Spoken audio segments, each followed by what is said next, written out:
بسم اللہ الرحمن الرحیم۔ اللہ تبارک تعالیٰ نے ہمیں اتنی نعمتوں سے نوازا ہے کہ ہم ان کا شمار بھی نہیں کر سکتے۔ انہی نعمتوں میں سے ایک بہت بڑی نعمت قرآن کریم بھی ہے، بلکہ اگر یہ کہا جائے تو غلط نہ ہوگا کہ تمام نعمتوں سے سب سے بڑی نعمت اگر کوئی سی ہے جو اللہ تبارک تعالیٰ نے اپنے بندوں کو عطا کی ہے وہ قرآن کریم ہے۔ یہ الگ بات ہے کہ آج ہم نے اس کی ناقدری کی ہے اور اس کا انجام ہم بھگت رہے ہیں۔ اسی قرآن کریم کی ایک سورت ہے سورہ یاسین، جس کو قرآن کریم کا دل کہا گیا ہے۔ چنانچہ سرکار دو عالم صلی اللہ علیہ وسلم نے 1400 سال پہلے فرمایا تھا، ان لکل شیء قلبا وقلب القرآن یاسین، کہ ہر چیز کا ایک دل ہوتا ہے اور قرآن کریم کا دل سورہ یاسین ہے۔ دوستو، اللہ کے رسول صلی اللہ علیہ وسلم کہ اس قول مبارک کی گہرائی میں جائیے۔ آپ کا ایک ہاتھ کٹ جائے آپ تب بھی جی سکتے ہیں، آپ کے دونوں ہاتھ کٹ جائیں آپ تب بھی جی سکتے ہیں، آپ کی دونوں آنکھوں کی روشنی ختم ہو جائے آپ تب بھی جی سکتے ہیں، آپ کے دونوں کام کرنا بند کر دیں آپ تب بھی جی سکتے ہیں، آپ کے دونوں ٹانگیں کٹ جائیں آپ تب بھی جی سکتے ہیں۔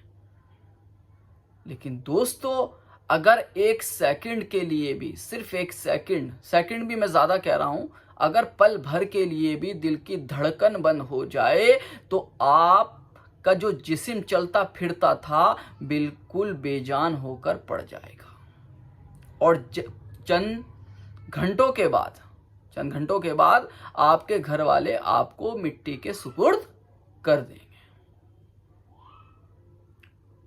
تو اس سے اندازہ لگایا جا سکتا ہے کہ پورے بدن میں دل کی کیا اہمیت ہے۔ دوستو، جب یہ بات سمجھ میں آ گئی کہ دل کتنی اہمیت کا حامل ہے، تو اللہ کے رسول صلی اللہ علیہ وسلم نے سورہ یاسین کو قرآن کریم کا دل کہا ہے۔ سورہ یاسین کو قرآن کریم کا دل کہا ہے۔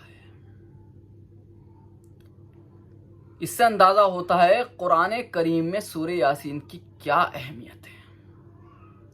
چنانچہ سرکار دو عالم صلی اللہ علیہ وسلم نے یہ بھی فرمایا تھا کہ اللہ تبارک تعالیٰ نے فرشتوں کے سامنے اپنی شایان شان جن 2 سورتوں کی تلاوت فرمائی تھی اس میں ایک سورہ یاسین بھی تھی۔ جی ہاں، سورہ یاسین اور سورہ طٰہٰ کی تلاوت اللہ تبارک تعالیٰ نے فرشتوں کے سامنے کی تھی۔ ابھی فی الحال ہم سورہ یاسین کا ذکر کر رہے ہیں تو سورہ یاسین ہی کے بارے میں بات کریں گے، ہم سورہ طٰہٰ کا ذکر نہیں ہو رہا ہے۔ بہرحال اس سے اندازہ لگائیے سورہ یاسین کی عظمت کتنی ہے، کتنی عظیم الشان یہ سورت ہے کہ اللہ تبارک تعالیٰ نے خود اس کی تلاوت فرمائی ہے۔ ایک حدیث میں یہ بھی آیا ہے، من قرأ یاسین کتب اللہ لہ بقراءتها قراءۃ القرآن 10 مرات، کہ جو شخص ایک مرتبہ سورہ یاسین پڑھ لے گا تو اللہ تبارک تعالیٰ اس ایک مرتبہ سورہ یاسین پڑھنے کے عوض میں 10 مرتبہ قرآن کریم پڑھنے کا ثواب اس کے لیے لکھ دیں گے۔ کتنی بڑی عظیم الشان صورت ہے۔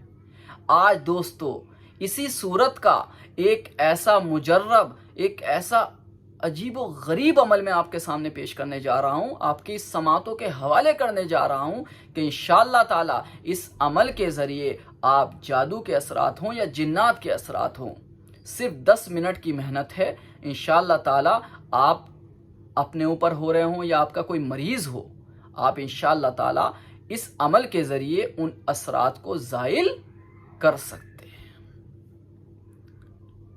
لیکن بہتر یہ ہے 40 دن تک اس عمل کی زکوٰۃ نکال لی جائے، اور زکوٰۃ نکالنے کے لیے آپ ہم سے رابطہ کر سکتے ہیں، رابطہ کر کے ہم سے اجازت طلب کر سکتے ہیں۔ اجازت کے بغیر یہ عمل ہرگز مت کریں، لیکن انشاءاللہ تعالی اگر آپ اس عمل میں کامیاب ہو گئے، آپ نے عمل پوری تنہائی کے ساتھ، پوری یکسوئی کے ساتھ، پورے حسن نیت کے ساتھ کر لیا، تو میں اللہ پر بھروسہ کر کے، اللہ پر توکل کر کے، پورے اعتماد کے ساتھ یہ بات کہہ سکتا ہوں، آپ جنات کے مریضوں پر اور جادو کے مریضوں پر مکمل عبور حاصل کر سکتے ہیں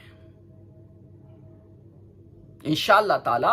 آپ اس عمل کے ذریعے جنات زدہ مریضوں کو، جادو زدہ مریضوں کو بآسانی ٹھیک کر سکتے ہیں۔ عمل کیا ہے؟ آپ جانتے ہیں سورہ یاسین میں 7 مبینات ہیں۔ اگر آپ سورہ یاسین کو اس طرح پڑھیں، سورہ یاسین کو اس طرح پڑھیں کہ ہر مبین پر 7 مرتبہ اصحاب کہف کے نام پڑھنے ہیں، اور کس طرح پڑھنے ہیں وہ بھی سنیے غور سے۔ الہی بحرمت یملیخا مکسلمینہ کشفوتت ازرفت یونس کشافت یونس تب یونس یوانس بوس وکلبہم قطمیر وعلی اللہ قصد السبیل ومنہا جائر ولو شاء لہداکم اجمعین برحمتک یا ارحم الراحمین۔ یہ ایک مرتبہ ہوا۔ اس طرح ہر مبین پر 7 مرتبہ آپ کو اصحاب کہف کے نام پڑھنے ہیں، اور اس عمل کی شروعات یاد رہے کہ نوچندی جمعرات سے ہوگی، اور کوشش کریں اس عمل کو آپ ثابت مہینے میں کریں۔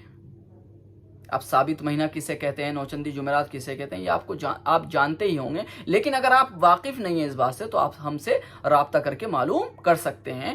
اور پھر میں یہ بات کہوں گا، اس عمل کو آپ کرنے سے پہلے رابطہ کر کے ہم سے اجازت ضرور طلب کر لیں۔ دوستو یہ عمل کیا، بس یہ سمجھ لیجئے ایک بہت بڑا خزانہ میں آپ کے حوالے کرنے جا رہا ہوں۔ یہ ایسا خزانہ ہے جو میں نے اپنے والد محترم کی زبانی خود سنا ہے، اور خود بھی میں نے تجربہ کیا اس عمل پر۔ یقین کیجئے سخت سے سخت جنات کے مریض ہوں، سخت سے سخت جادو کے مریض ہوں، الحمدللہ ثم الحمدللہ یہ عمل کے ذریعے الحمدللہ زبردست مریض کو شفا حاصل ہوتی ہے۔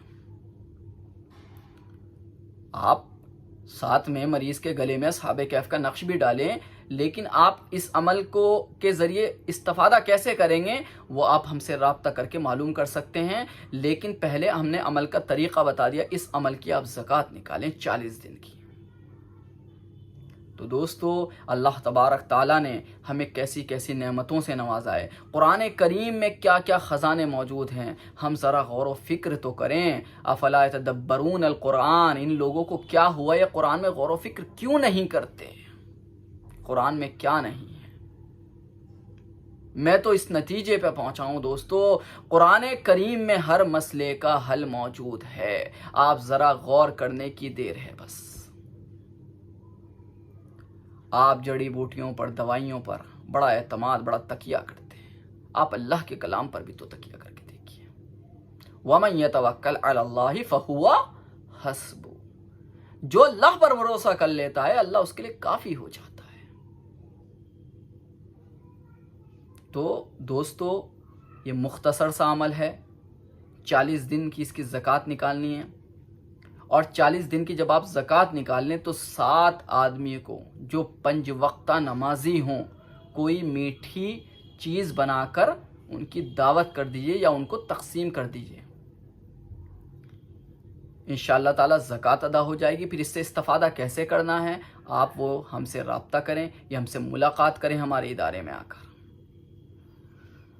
آج کے لیے دوستو فی الحال اتنا ہی، انشاءاللہ پھر ایک نئی ویڈیو کے ساتھ، ایک نئے عمل کے ساتھ پھر ملاقات ہوگی۔ دعاؤں میں یاد رکھیں ناچیز۔ وقاص ہاشمی، السلام علیکم ورحمۃ اللہ